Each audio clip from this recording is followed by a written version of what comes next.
बाल Bharti online classes में आप सभी बच्चों का एक बार फिर से स्वागत है।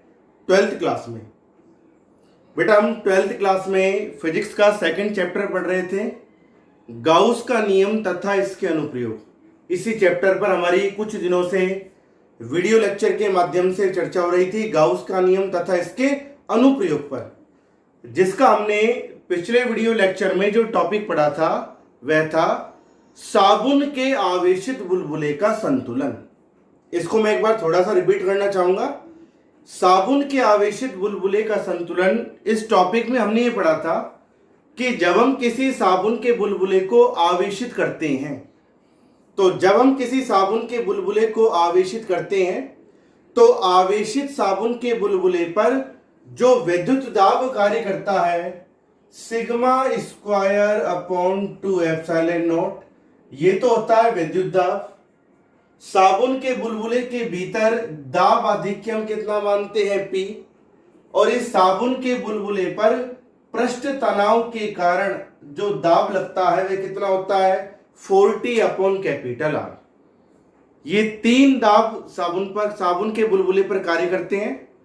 तो जैसे हम साबुन के बुलबुले को आवेशित करते हैं तो आवेशित साबुन के बुलबुले के भीतर दाब आधिक्य तथा आवेशित साबुन के बुलबुले पर विद्युत दाब, ये दोनों किसे संतुलित करते हैं?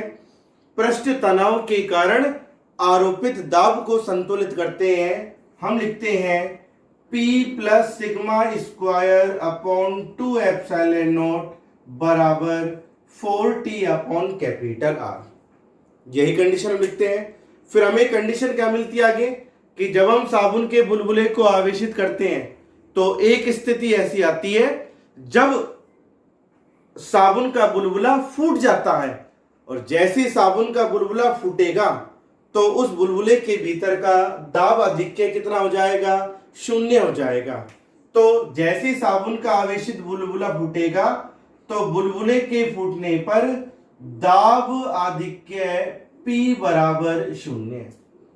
फिर हम इस कंडीशन को बढ़ा करके आगे हल करते हैं तो हमें निष्कर्ष मिलता है कि साबुन के आवेशित बुलबुले पर जो आवेश होता है, संतुलन आवेश कितना होता है? Q बराबर आगे आता है 4 पाई, फिर आता है बेटा under root 8t epsilon naught RQ। तो हमें यही निष्कर्ष मिलता है कि यदि हम किसी साबुन के बुलबुले को आवेशित करें तो किसी भी साबुन के बुलबुले पर संतुलित आवेश Q बराबर कितना होता है? 4 pi under root 8t epsilon naught RQ। यहां पर T क्या है? कैपिटल T साबुन के बुलबुले का पृष्ठावेश घनत्व, एप्सिलॉन नॉट निर्वात की विद्युतशीलता, और कैपिटल R है साबुन के बुलबुले की त्रिज्या। इस टॉपिक पर हमने चर्चा की है, जिसे मैंने थोड़ा सा संक्षिप्त में रिपीट किया है। यदि आपने पिछला वीडियो लेक्चर नहीं देखा है तो आप उसे देखें, ताकि जब तक हम किसी वीडियो लेक्चर को ढंग से ना देखें, एक बार खुद हम उसे जो हमने पढ़ाया है, जो हमने पढ़ा है उसे एक बार खुद रिवाइज करके ना देखें, तब तक आपको उस टॉपिक को समझने में कोई ना कोई प्रॉब्लम आती है। फिर भी कोई समस्या हो तो हम उसे संपर्क भी कर सकते हैं। ठीक है बेटा, आज इस वीडियो लेक्चर के माध्यम से हम जिस टॉपिक पर चर्चा करने जा रहे हैं, यह टॉपिक सेकंड चैप्टर फिजिक्स का लास्ट टॉपिक है। आज इस चैप्टर का समापन भी हम कर देंगे। टॉपिक का नाम है कैपिटल R त्रिज्या की पतली आवेशित वलय के अक्ष पर विद्युत क्षेत्र की तीव्रता ज्ञात करना। आपके चैप्टर में इस टॉपिक को अलग से नहीं दिया हुआ, बल्कि इस टॉपिक को एक एग्जाम्पल के रूप में ही इंक्लूड किया हुआ है, और दिया हुआ है एग्जाम्पल कि यदि कैपिटल R त्रिज्या की पतली वलय को हम Q आवेश दें तो उस वलय के अक्ष पर कितना विद्युत क्षेत्र उत्पन्न होगा। इसको मैं हल करा रहा हूं आपको एग्जाम्पल के रूप में। इसका सॉल्यूशन पूछा है, हम उसको टॉपिक के रूप में ही हल कर रहे हैं। तो देखो, कैपिटल R त्रिज्या की पतली वलय कैसे बनती है? R त्रिज्या की पतली वलय, यदि हम किसी पतले चालक तार को एक वृत्ताकार फ्रेम के रूप में मोड़ दें, कि एक पतला तार है जिसे आपने एक वृत्ताकार फ्रेम के रूप में मोड़ दिया, जिसकी त्रिज्या कितनी है, कैपिटल आर। तो ये क्या बन जाता है, एक पतली वलय बन जाती है। किसी पतले तार को एक वृत्ताकार फ्रेम के रूप में मोड़ने पर हमें एक पतली वलय प्राप्त होती है। क्लियर। अब यदि हम इस वलय को आवेशित करें, तो जैसे हम इस पतली वलय को आवेशित करेंगे तो दिया गया आवेश इस वलय की परिधि या ऐसे बोल दे लंबाई के अनुदिश क्या हो जाएगा, एक समान रूप से वितरित हो जाएगा। तो आवेश का कौन सा वितरण हो रहा है यहां पर, रेखीय आवेश वितरण। ये तो हो रहा है। यदि हम कैपिटल आर त्रिज्या की पतली वलय को आवेशित करें तो आवेश का वितरण उस वलय की परिधि अर्थात उसकी लंबाई के अनुदिश होगा।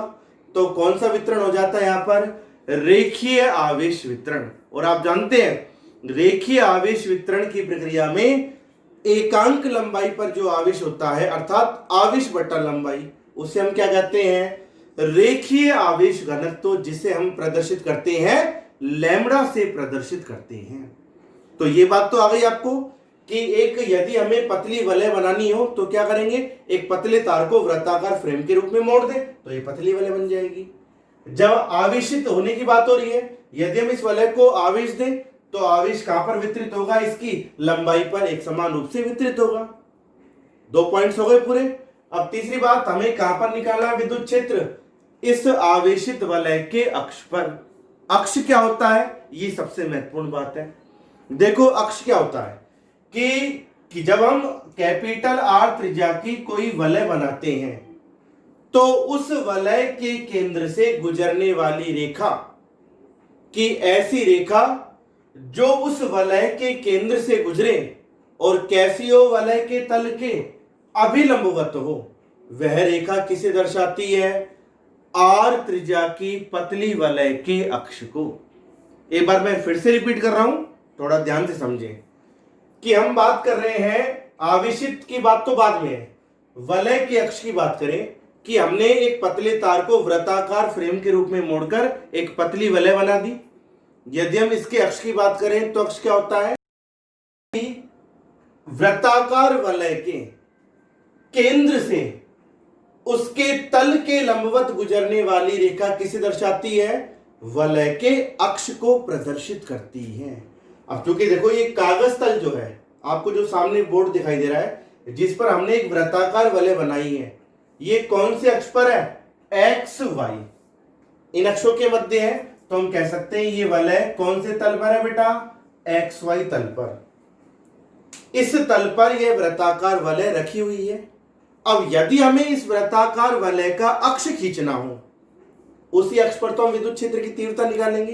तो मैंने आपको बताया है एक वृत्ताकार वलय का अक्ष क्या होता है, उस वलय के केंद्र से तल के अभिलंबवत गुजरने वाली रेखा।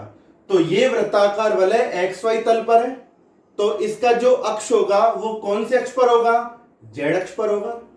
तो यदि हम एक्स वाई तल पर स्थित इस वृत्ताकार वलय का अक्ष खींचे तो हमें कौन से अक्ष पर रेखा खींचनी होगी, जेड अक्ष पर रेखा खींचनी होगी। तो क्या जेड अक्ष पर अर्थात कागज तल के लंबवत बाहर की ओर रेखा खींचना संभव है क्या, नहीं है ना। तो इसके लिए हम क्या करेंगे, थोड़ा ध्यान से समझें। इस वृत्ताकार वलय को हम कागज तल पर इस प्रकार से रखेंगे, ये वृत्ताकार वलय कागज तल पर इस प्रकार से रखेंगे अर्थात कौन से तल पर, वाई जेड तल पर। हम इस वृत्ताकार वलय को फिर से समझे मेरी बात को, क्या कर रहा हूं आपसे, क्योंकि ये वृत्ताकार वलय एक्स वाई तल पर है, इसका अक्ष हम खींचें केंद्र से तल के लंबवत गुजरने वाली रेखा, तो इसका अक्ष कहां पर होगा, जेड पर। तो जेड अक्ष पर रेखा खींचना संभव नहीं है, हम नहीं प्रदर्शित करते कागज तल पर रेखा को, संभव नहीं है। तो इसके लिए हम क्या कर रहे हैं, वलय को इस प्रकार से मानेंगे कागज तल पर, कौन से तल पर, वाई जेड तल पर। इस प्रकार से वृत्ताकार वलय को हम मानेंगे। तो जब हम इसका अक्ष प्रदर्शित करेंगे अर्थात इसके केंद्र से तल के अभिलंबवत गुजरने वाली रेखा, ये कौन से अक्ष पर मिलेगी, एक्स अक्ष पर। और एक्स अक्ष पर रेखा प्रदर्शित करना क्या होगा, हमारे लिए आसान होगा, हम आसानी से उस रेखा को प्रदर्शित कर सकते हैं तो बेटा ध्यान रहे, हम जो ये टॉपिक पढ़ रहे हैं, कैपिटल आर त्रिज्या की पतली आवेशित वलय के अक्ष पर विद्युत क्षेत्र की तीव्रता, इसके लिए हम कैपिटल आर त्रिज्या की वृत्ताकार वलय को कौन से तल पर मानेंगे? इस प्रकार से मानेंगे बेटा, इस प्रकार से वाई जेड तल पर मानेंगे, ताकि इसका अक्ष कौन से अक्ष पर प्राप्त हो जाए? जो हम इसके अक्ष पर रेखा खींचेंगे, केंद्र से तल के अभिलंबत गुजरने वाली रेखा, ये कौन से अक्ष पर प्राप्त हो? आपको एक्स अक्ष पर प्राप्त हो। ठीक है, तो इसके लिए हम क्या कर रहे हैं बेटा, इस वलय को इस प्रकार से हम चित्र में एक वृत्ताकार वलय को प्रदर्शित करेंगे। यह वृत्ताकार वलय इस प्रकार से रखी हुई है, कौन से तल पर? वाई जेड तल पर स्थित है वृत्ताकार वलय, जिसका केंद्र तो है O और इस वृत्ताकार वलय की त्रिज्या है कैपिटल आर। यही होगा। तो यह वृत्ताकार वलय वाई जेड तल पर है, तो इसका जो अक्ष पर हम रेखा खींचे, अर्थात केंद्र से तल के अभिलंबत, ये रेखा कौन से अक्ष पर प्राप्त होगी? एक्स अक्ष पर। तो हमें क्या करना है, ये एक वृत्ताकार वलय का क्या आ जाता है? अक्ष आ जाता है। फिर से कह रहा हूं, वृत्ताकार वलय का अक्ष क्या होता है? उस वृत्ताकार वलय के केंद्र से तल के अभिलंबत गुजरने वाली रेखा प्रदर्शित करती है अक्ष को। और हमें क्या करना है, इस वृत्ताकार वलय के अक्ष पर x दूरी पर स्थित एक बिंदु P है। इस बिंदु P पर विद्युत क्षेत्र की तीव्रता हमें ज्ञात करनी है। पर ये कब निकालेंगे? जब वृत्ताकार वलय आवेशित हो, तभी तो विद्युत क्षेत्र हमें मिलेगा। तो जैसे हम इस वृत्ताकार वलय को आवेशित करेंगे, अर्थात आवेश देंगे, तो दिया गया आवेश इस वृत्ताकार वलय की परिधि पर, अथवा आप ऐसे कहते हैं लंबाई पर, एक समान रूप से वितरित होगा। मान लीजिए आपने इस वृत्ताकार वलय को कितना आवेश दिया है? Q आवेश दिया है। इस वृत्ताकार वलय पर आवेश का वितरण रेखीय है, तो यदि हम इसका वृत्ताकार वलय का पृष्ठ आवेश घनत्व निकालें, तो आपको मिलेगा पृष्ठ आवेश घनत्व लैम्बडा बराबर क्या होता है? आवेश बटा लंबाई। आवेश कितना है इस वलय पर? Q। और वृत्ताकार वलय की लंबाई किसके बराबर होती है? उसकी परिधि के बराबर होती है। तो आ जाएगा बेटा Q/2πr। यही होगा। तो देखें, हमें क्या करना है, इस वृत्ताकार वलय के केंद्र से इसके अक्ष पर x दूरी पर स्थित बिंदु P पर विद्युत क्षेत्र की तीव्रता ज्ञात करनी है। तो पहले तो हम इस विद्युत क्षेत्र की दिशा को समझेंगे, फिर हम इसका परिमाण कैलकुलेट करेंगे। तो इसके अक्ष पर x दूरी पर स्थित बिंदु P पर परिणामी विद्युत क्षेत्र की तीव्रता ज्ञात करने के लिए हम क्या करते हैं, इस वृत्ताकार वलय के केंद्र से दोनों तरफ समान लंबाई के दो अल्पांश लेते हैं। एक तो हमने लिया अल्पांश A और दूसरा हमने लिया अल्पांश B। मान लीजिए दोनों अल्पांशों की लंबाइयां कितनी है? dl। अल्पांश की लंबाई को हम dl मानेंगे। पूरी वलय पर आवेश q है, तो इन दोनों अल्पांशों पर आप कितना आवेश मान लेंगे बेटा? dq। ये दोनों अल्पांश कैसे हैं? इस वृत्ताकार वलय के व्यास सम्मुख है। व्यास सम्मुख का मतलब है अर्थात आमने सामने उपस्थित है। तो अल्पांश B की वलय के केंद्र से दूरी त्रिज्या के बराबर होगी कैपिटल R के। अल्पांश A की भी जो दूरी होगी वृत्ताकार वलय के केंद्र से कितनी होगी? वह त्रिज्या कैपिटल R के बराबर। यही होगा। तो सबसे पहले हम इन व्यास सम्मुख अर्थात आमने सामने स्थित समान लंबाई के दो अल्पांश A और B हैं, इन अल्पांशों के कारण बिंदु P पर विद्युत क्षेत्र की हम बात करें। ठीक है, तो देखें, अल्पांश A और B बिंदु O के पारित समान दूरी पर है, तो जितनी दूरी अल्पांश A की बिंदु P से होगी अल्पांश बी की भी उतनी दूरी क्या होगी, बिंदु P से होगी। मान लीजिए कितनी दूरी है, R दूरी। ये अल्पांश बिंदुओं के पारित व्यास सम्मुख समान दूरी पर है, आमने सामने। तो दोनों अल्पांशों की बिंदु P से दूरी भी कैसी होगी, समान। अल्पांश A की दूरी R है तो B की दूरी भी कितनी है, R मान ली हमने, स्मॉल r। पर ध्यान रहे हमारी मुख्य दूरी कौन सी है, x। इस x दूरी पर, केंद्र से x दूरी पर अक्ष पर विद्युत क्षेत्र की तीव्रता में ज्ञात करनी है। तो हमने इन अल्पांशों को लिया है, पहले हम अल्पांशों की बात करें। बिंदु P पर विद्युत क्षेत्र की तीव्रता की दिशा मैंने आपको बता रखी है। विद्युत क्षेत्र की तीव्रता की दिशा क्या होती है, धन परीक्षण आवेश पर लगने वाले बल के अनुदिश। यदि हम बिंदु P पर कोई धन परीक्षण आवेश रखें प्लस Q नोट, तो अल्पांश A उस धन परीक्षण आवेश को क्या करेगा, प्रतिकर्षित करेगा। तो अल्पांश A के कारण इस प्रकार से बिंदु P पर विद्युत क्षेत्र की दिशा होगी A से P की ओर। इस विद्युत क्षेत्र को आपने क्या मान लिया बेटा, dE1, अल्पांश A के कारण। अल्पांश B क्या करेगा, बिंदु P पर धन परीक्षण आवेश को प्रतिकर्षित करेगा। तो अल्पांश B के कारण बिंदु P पर विद्युत क्षेत्र को आपने क्या मान लिया, dE2। इसकी दिशा क्या होगी, B से P की ओर। क्लियर। अब ये दोनों विद्युत क्षेत्र देखें, अल्पांश A और B के कारण अक्ष पर बिंदु P पर जो आपको मिल रही हैं, न तो समान दिशा में न ही विपरीत दिशा में, बल्कि दोनों भिन्न भिन्न दिशाओं में आ रहे हैं। तो यदि हम इन अल्पांशों को इनके क्षैतिज और ऊर्ध्वाधर घटकों में वियोजित करें, देखें ये दोनों समकोण त्रिभुज एक जैसे बन रहे हैं। यदि ये कोण थीटा है तो ये वाला कोण भी कितना होगा, थीटा। और जब ये कोण थीटा है तो शीर्षाभिमुख होने के कारण ये वाले कोण भी कितने बनेंगे, थीटा। तो अल्पांशों को इनके क्षैतिज और ऊर्ध्वाधर घटकों में वियोजित आप करें तो dE1 का क्षैतिज घटक क्या होगा बेटा, dE1 cos थीटा, यही होगा। ऊर्ध्वाधर घटक क्या होगा इसका, dE1 का, ये हो जाएगा dE1 sin थीटा। ऐसे अल्पांश B के कारण जो बिंदु P पर विद्युत क्षेत्र है dE2, इसका क्षैतिज घटक क्या होगा, dE2 cos थीटा।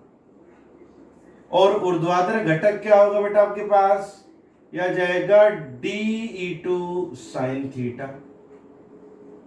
क्लियर। अब आप देखें कि ये दोनों अल्पांश जो हैं A और B बिंदु O के पारित व्यास सम्मुख है, आमने सामने है। दोनों अल्पांश आपने कैसी लंबाई के माने हैं, समान लंबाई dl के।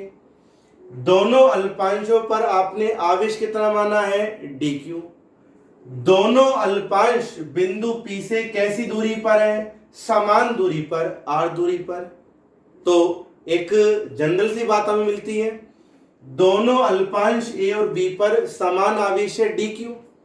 दोनों अल्पांश बिंदु P से समान दूरी पर है, तो दोनों अल्पांशों के कारण बिंदु P पर जो विद्युत क्षेत्र आपको मिलेगा dE1 और dE2, ये परिमाण में कैसा होगा, समान। क्यों, क्योंकि दोनों अल्पांशों पर आवेश भी समान है, दोनों अल्पांश बिंदु P से समान दूरी पर है। तो दोनों अल्पांशों के कारण बिंदु P पर जो परिणामी विद्युत क्षेत्र आपको मिल रहा है dE1 dE2, ये कैसे होंगे, दिशा में तो भले भिन्न भिन्न है पर परिमाण में कैसे होंगे, समान होंगे। तो आप लिख देंगे यहां dE1 किसके बराबर होगा, dE2 के, यही होगा। तो देखें बेटा, अब इन अल्पांशों के विद्युत क्षेत्र परिमाण में तो समान है, dE1 बराबर dE2। जब आपने इनको इनके क्षैतिज और ऊर्ध्वाधर घटकों में वियोजित किया है, तो जो ये ऊर्ध्वाधर घटक है dE1 sin theta, dE2 sin theta, ये परिमाण में तो समान है, दिशा में कैसे है, विपरीत। क्या कर देंगे, एक दूसरे को निरस्त कर देंगे। जबकि dE1 cos थीटा और dE2 cos थीटा ये कैसी दिशा में है, समान दिशा में। समान दिशा में होने के कारण क्या होंगे, जुड़ जाएंगे, यही तो होगा। तो परिणामी विद्युत क्षेत्र जो है आपको कि जब हम कैपिटल आर त्रिज्या की पतली आवेशित वलय के अक्ष पर परिणामी विद्युत क्षेत्र जब हम निकालेंगे तो वह परिणामी विद्युत क्षेत्र किस दिशा में मिलेगा? उस वृत्ताकार वलय के अक्ष के अनुदिश मिलेगा या वृत्ताकार वलय के अक्ष के लंबवत मिलेगा? कैसा मिलेगा? वृत्ताकार वलय के अक्ष के अनुदिश मिलेगा। तो एक बात आप अपने दिमाग में बिठा लीजिएगा कि जब हम किसी कैपिटल आर त्रिज्या की पतली आवेशित वलय के अक्ष पर परिणामी विद्युत क्षेत्र निकालते हैं तो अक्ष पर परिणामी विद्युत क्षेत्र की दिशा पतली आवेशित वलय के अक्ष पर परिणामी विद्युत क्षेत्र की दिशा किसके अनुदिश होती है? उस वृत्ताकार वलय के अक्ष के अनुदिश होती है, क्योंकि ऊर्ध्वाधर घटक तो आपस में निरस्त हो गए। क्लियर? तो यदि हमें, ये तो अल्पांश की बात है, यदि हमें बिंदु P पर संपूर्ण वलय के कारण विद्युत क्षेत्र की तीव्रता निकालनी हो तो हम कौन से घटक का समाकलन करेंगे? डीई क्षैतिज घटक का समाकलन करेंगे या ऊर्ध्वाधर घटक का? ऊर्ध्वाधर घटक तो निरस्त हो गए, तो हम कौन से घटक का समाकलन करेंगे? क्षैतिज घटक का समाकलन कर देंगे। और समाकलन करने के लिए हमें कितने अल्पांश की आवश्यकता होगी? केवल एक अल्पांश की आवश्यकता होगी। ठीक है। अब आप कहोगे कि जब हम समाकलन करने के लिए एक अल्पांश की बात कर रहे हैं तो हमने दो अल्पांश क्यों लिए हैं? दो अल्पांश हमने इसलिए लिए ताकि आप आसानी से समझ सकें कि जब हम पतली आवेशित वलय के अक्ष पर परिणामी विद्युत क्षेत्र की तीव्रता निकालेंगे, अल्पांशों के विद्युत क्षेत्र को उनके घटकों में वियोजित करेंगे तो ऊर्ध्वाधर घटक तो निरस्त हो जाएंगे, केवल कौन से घटक बचेंगे? क्षैतिज घटक। और ये किसके अनुदिश होंगे? वृत्ताकार वलय के अक्ष के अनुदिश। इस दिशा को समझने के लिए हमने दो अल्पांश लिए हैं। बाकी यदि परिमाण निकालना हो तो हम केवल एक अल्पांश के कारण विद्युत क्षेत्र निकालेंगे और संपूर्ण वलय के लिए क्या कर देंगे? उसका समाकलन कर देंगे। क्लियर? तो आ जाएगा DE1 बराबर DE2। इसको आपने क्या मान लिया बेटा? DE मान लिया जब दोनों अल्पांशों के विद्युत क्षेत्र ही समान है तो आप निकाल देंगे। अब देखो, आपने इस वृत्ताकार वलय पर जो अल्पांश लिए हैं उन अल्पांश की लंबाई आपने मानी है dl, अल्पांश पर आवेश क्या माना है आपने? dq।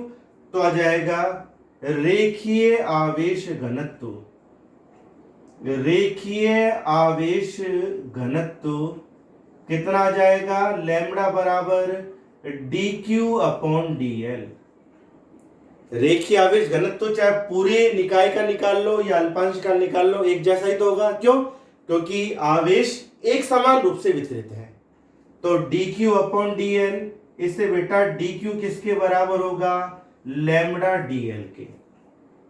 यही होगा। अब आप विद्युत क्षेत्र निकाल लो तो आप कहेंगे अल्पांश के कारण जो अक्ष पर बिंदु P है, इस बिंदु P पर विद्युत क्षेत्र की तीव्रता, अक्ष पर बिंदु P पर विद्युत क्षेत्र की तीव्रता कितनी हो जाएगी? DE बराबर क्या होता है विद्युत क्षेत्र की तीव्रता? Q आवेश के कारण KQ बटा आर स्क्वायर। ये तो होता है KQ बटा आर स्क्वायर। अल्पांश पर कितना आवेश है? DQ आवेश। तो अल्पांश की बिंदु P से दूरी कितनी है? R। तो क्या हो जाएगी विद्युत क्षेत्र की तीव्रता? K। अल्पांश पर आवेश है Q की जगह कितना? DQ बटा अल्पांश की दूरी कितनी है? R square. यही है ना? अब आप देखें, चूंकि इस समकोण त्रिभुज को देखें, किसी भी समकोण त्रिभुज को देख लें, क्योंकि हमारी मुख्य दूरी तो x है ना अक्ष पर। AOP को देख ले या BOP को देख ले, आपको जो सही लगे। इस समकोण त्रिभुज का लंब कितना है? R, आधार कितना है? x और कर्ण कितना है? Small r। पाइथागोरस प्रमेय आप जानते हैं कि कर्ण स्क्वायर बराबर आधार स्क्वायर प्लस लंब स्क्वायर। तो स्मॉल r स्क्वायर बराबर होगा capital R square plus x square के। यदि आप इससे स्मॉल r का मान निकालें तो capital R square plus x square पर होल पावर कितनी लगा देंगे? 1/2। यही तो करेंगे। तो आ जाएगा, इसलिए जो अल्पांश के कारण, आवेशित वलय के अल्पांश के कारण बिंदु P पर विद्युत क्षेत्र की तीव्रता कितनी आ रही है, D बराबर या जाएगा K, नीचे क्या लिखा हुआ बेटा, आर स्क्वायर, आर स्क्वायर का मान आपको मिल गया capital R square plus x square, और आगे क्या लिखा हुआ है, डी क्यू, डी क्यू किसके बराबर आ गया, लैम्बडा डी एल के, यही होगा, निकाल दिया ना आपने। इन अल्पांश ए और बी के कारण बिंदु पी पर विद्युत क्षेत्र की तीव्रता दोनों समान है, D1 बराबर D2, जिसको आपने D मान लिया, निकाल लिया आपने अल्पांश के कारण। अक्ष पर बिंदु P पर विद्युत क्षेत्र की तीव्रता, फिर आपने क्या करा था, इन विद्युत क्षेत्रों को इनके क्षैतिज और ऊर्ध्वाधर घटकों में बांटा। तो ऊर्ध्वाधर घटक तो परिमाण में समान और दिशा में विपरीत होने के कारण निरस्त हो जाएंगे, जबकि क्षैतिज घटक समान दिशा में होने के कारण जुड़ जाएंगे।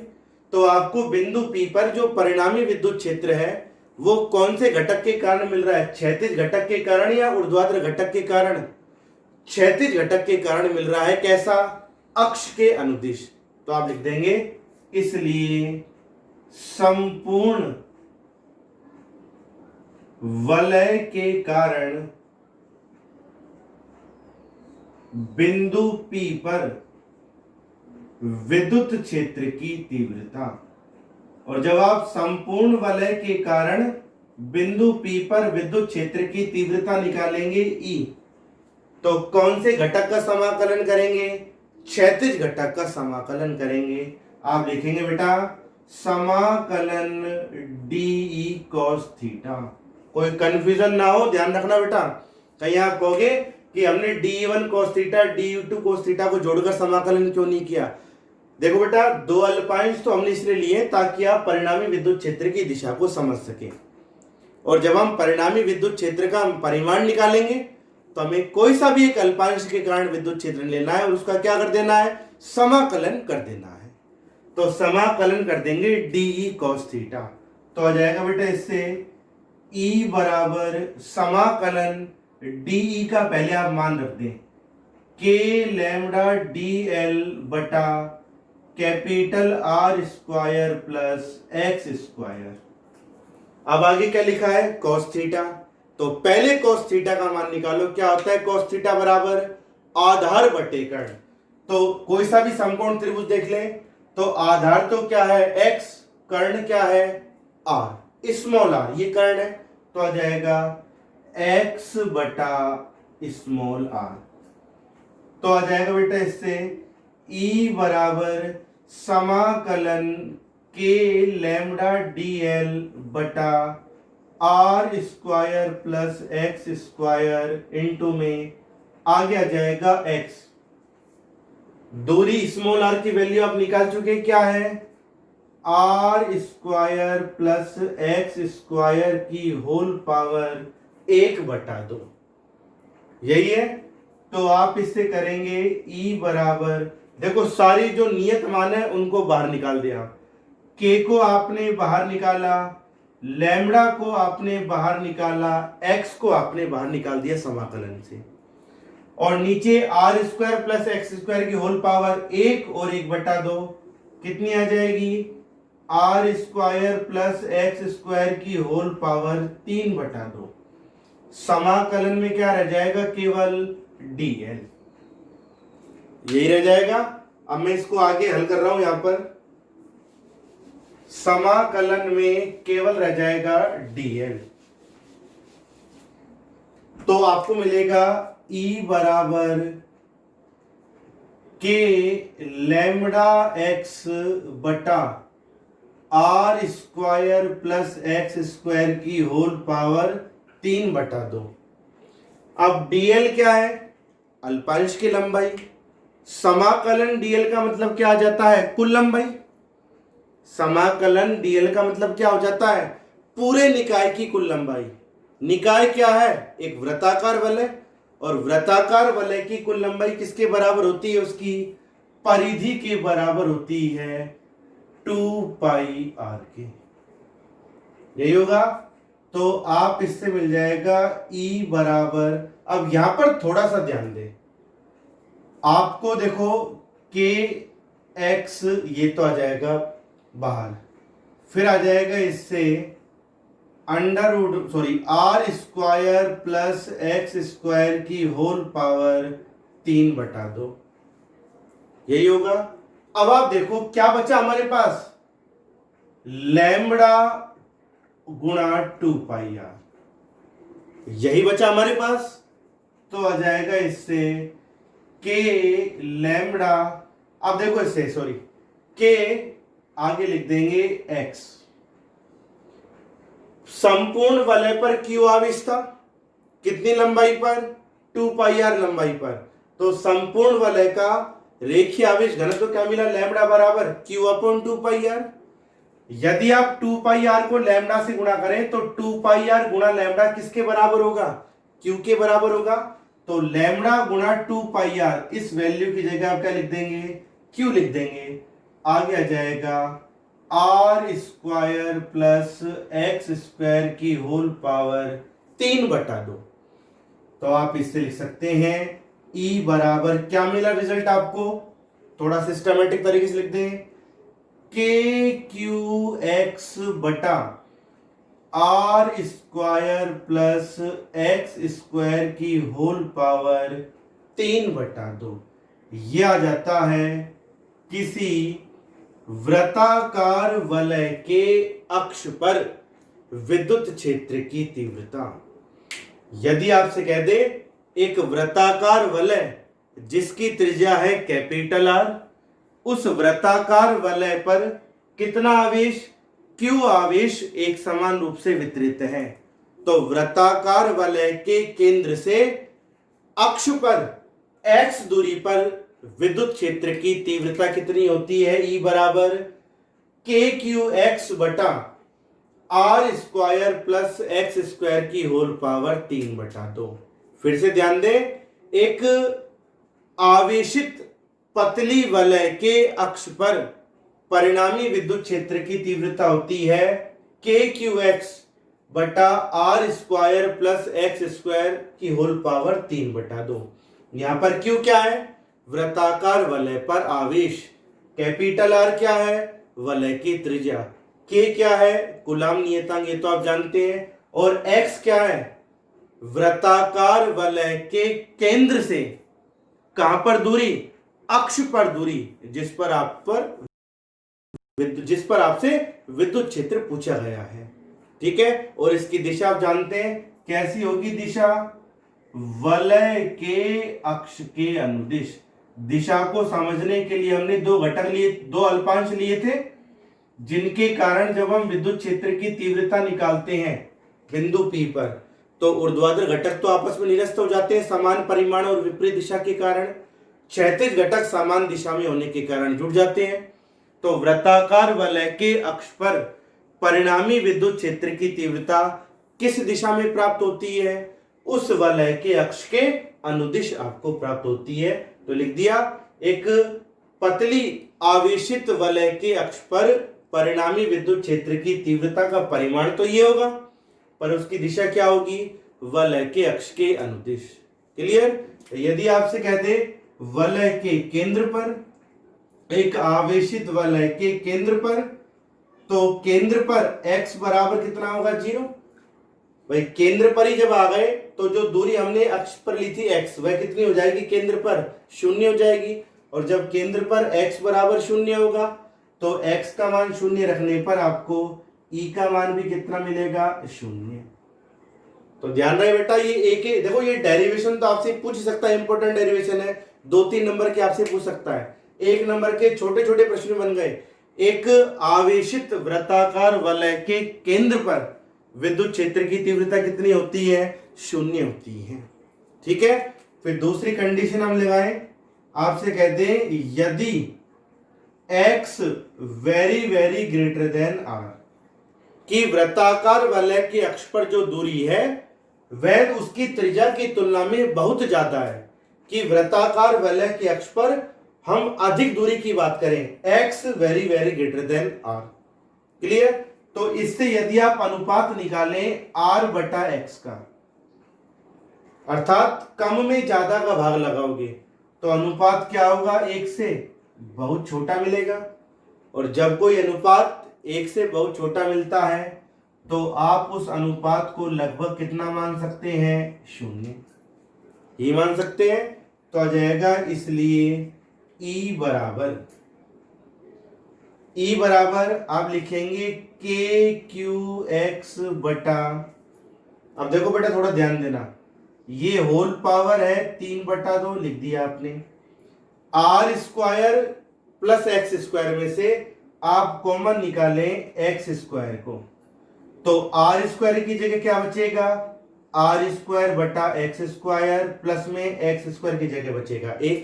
क्या गुणा कर ले, इनको गुणा करेंगे तो आर स्क्वायर आएगा, इनको 1 से गुणा करेंगे तो एक्स स्क्वायर आएगा, होल पावर 3/2 है, यही है ना। तो आपको क्या मिलेगा, जब दूरी x त्रिज्या r की तुलना में बहुत अधिक हो तो r बटा x अनुपात 1 से बहुत छोटा मिलेगा, जिसे लगभग आपने कितना मान लिया, 0। तो r बटा x की वैल्यू तो है 0, 0 में 1 जोड़ेंगे तो कितना आएगा, 1। 1 को x स्क्वायर से गुणा करेंगे तो क्या आएगा, x स्क्वायर। भाई 1 को x स्क्वायर से गुणा करेंगे, इसका मान तो 0 ही, इसको 1 से जोड़ेंगे तो 1 आएगा, गुणा करेंगे 1 को x स्क्वायर से तो x स्क्वायर आएगा, और x स्क्वायर की घात कितनी आएगी, अब 3/2, तो क्या होगा, 2 से 2 कट जाएगा, तो आप लिखेंगे के क्यू एक्स बटा एक्स की पावर 3। तो एक घात कैंसिल हो जाएगी नीचे, तो क्या रह जाएगा, केवल के क्यू बटा एक्स स्क्वायर। या आप ऐसा भी लिख सकते हैं, ई समानुपाती 1/x स्क्वायर। पर ये प्रतिबंध कब लागू होगा, जब हमें एक आवेशित वृत्ताकार वलय के अक्ष पर विद्युत क्षेत्र की तीव्रता पूछे, कैसी दूरी पर, अधिक दूरी पर। तो आप ऐसा भी कह सकते हैं, किसी आवेशित वृत्ताकार वलय की अक्ष पर अधिक दूरियों के लिए विद्युत क्षेत्र की तीव्रता दूरी के वर्ग के व्युत्क्रमानुपाती होती है। वैसे तो x दूरी पर विद्युत क्षेत्र होता है, अक्ष पर कितना, वृत्ताकार वलय के अक्ष पर के क्यू एक्स बटा r square plus x square की होल पावर 3/2। पर यदि आपसे किसी आवेशित वृत्ताकार वलय के अक्ष पर अधिक दूरी पर विद्युत क्षेत्र की तीव्रता पूछे, तो वह विद्युत क्षेत्र की तीव्रता क्या होगी, ई बराबर के क्यू बटा एक्स स्क्वायर। और यह विद्युत क्षेत्र की तीव्रता दूरी के वर्ग के व्युत्क्रमानुपाती होगी। यह प्रतिबंध तभी लागू होगा जब आपसे एक आवेशित वृत्ताकार वलय के अक्ष पर विद्युत क्षेत्र की तीव्रता पूछे, कैसी दूरियों पर, अधिक दूरियों पर। क्लियर। तो बेटा ये आज इस चैप्टर का लास्ट टॉपिक था, कैपिटल आर त्रिज्या की पतली वलय के अक्ष पर विद्युत क्षेत्र की तीव्रता ज्ञात करना। अच्छी डेरिवेशन है, महत्वपूर्ण डेरिवेशन है, एक बार आप इसको रिवाइज करना। फिर भी कोई प्रॉब्लम हो तो आप मुझसे संपर्क कर सकते हैं, ताकि मैं इसको एक बार दोबारा भी रिवाइज करवा दूं।